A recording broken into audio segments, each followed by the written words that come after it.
Selamat pagi Bapak, Ibu, dan saudara-saudari yang dikasihi Tuhan. Kita bertemu lagi dalam sapaan dan renungan pagi GKI Salatiga hari ini, Sabtu 29 Januari 2022 dengan tema Menjalani Hidup yang Bermakna. Bersama saya, Apriani Dorcas Rambuatahau. Sebelum kita merenungkan firman Tuhan, mari kita berdoa. Bapa di dalam surga, kami bersyukur untuk pagi ini, untuk kesempatan membaca dan merenungkan firman-Mu. Kami mohon pertolongan Roh Kudus, agar kami mampu untuk mengerti, memahami dan melakukan firman Tuhan dalam kehidupan kami sehari-hari. Di dalam nama Tuhan Yesus kami berdoa. Amin.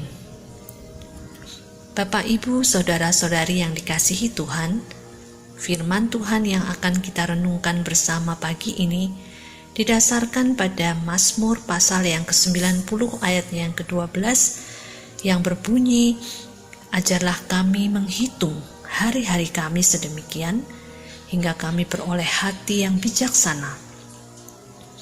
Setiap orang menjalani tahapan dalam siklus hidup yang relatif serupa. Lahir sebagai bayi, bertumbuh sebagai kanak-kanak, menjadi dewasa dan kemudian menua, sebelum akhirnya Tuhan memanggil kita kembali kepadanya. Tidak ada yang abadi di dunia ini. Evolusi adalah suatu keniscayaan. Dari tiada menjadi ada sampai akhirnya kembali menjadi tiada. Kita semua, cepat atau lambat, akan melalui setiap fase dalam siklus kehidupan ini.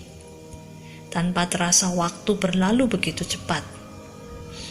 Sehingga kita seringkali merasa seolah-olah baru kemarin kita menjalani masa kanak-kanak yang bahagia, ketika senyatanya kita sudah diberkati dengan pertambahan umur yang luar biasa.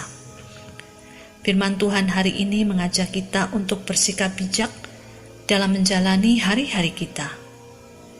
Kita diingatkan bahwa tidak ada yang abadi di dalam dunia ini. Suatu saat kita harus mengakhiri perjalanan hidup kita yang bahkan kapan waktunya pun tidak bisa kita ketahui dengan pasti.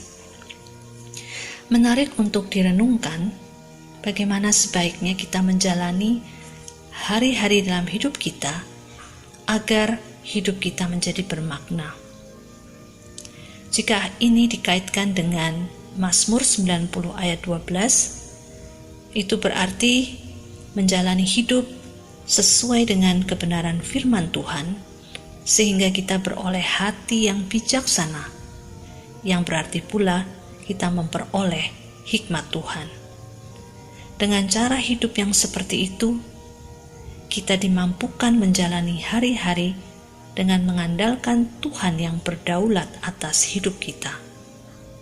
Sudah selayaknya jika kita sebagai umat tebusan yang menerima kasih karunia Allah berupa keselamatan melalui pengorbanan Yesus Kristus, meresponi anugerah tersebut dengan menjalani hidup yang benar sesuai dengan firman Tuhan.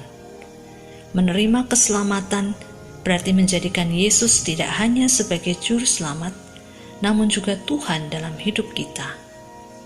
Diperlukan ketaatan untuk menjalankan firman Tuhan dalam upaya kita menjadikan Yesus sebagai Tuhan. Demikian pula kita dapat mengatakan bahwa selagi masih diberi kesempatan, sebaiknya kita berupaya mencari, mengusahakan, dan menemukan hidup yang berfokus pada hikmat Tuhan. Jalanilah hari-hari dalam hidup ini dengan berfokus pada hidup hikmat Tuhan, agar hidup kita menjadi hidup yang bertanggung jawab dan bermakna. Akhirnya, selagi Tuhan masih memberi kita kesempatan untuk melayaninya dimanapun kita tempatkan, marilah kita manfaat kesempatan ini dengan sebaik-baiknya dengan merenungkan kakak berikut ini yang ditulis oleh seorang pengarang yang tidak diketahui namanya, yang mengatakan bahwa di akhir kehidupan yang terpenting bukanlah apa yang kita beli, tapi apa yang kita bangun. Bukan apa yang kita dapatkan, tapi apa yang kita bagi. Bukan kompetensi kita, tapi karakter kita. Bukan kesuksesan kita, tapi makna keberadaan kita. Maka jalanilah hidup yang bermakna. Untuk menutup renungan kita di pagi ini, mari kita berdoa. Ya Tuhan, terima kasih atas firman-Mu. Kami bersyukur untuk kesempatan hidup yang Tuhan berikan kepada kami. Jika penyertaan tidak berkesudahan dalam kehidupan kami, berikanlah hikmat-Mu agar kami dapat menjalani hidup yang bermakna bagi-Mu dan bagi sesama kami. Di dalam nama Tuhan Yesus kami berdoa. Amin. Bapak, Ibu, dan saudara-saudari sekalian, selamat beraktivitas, tetap menjaga kesehatan, dan jalanilah hidup yang bermakna. Tuhan memberkati.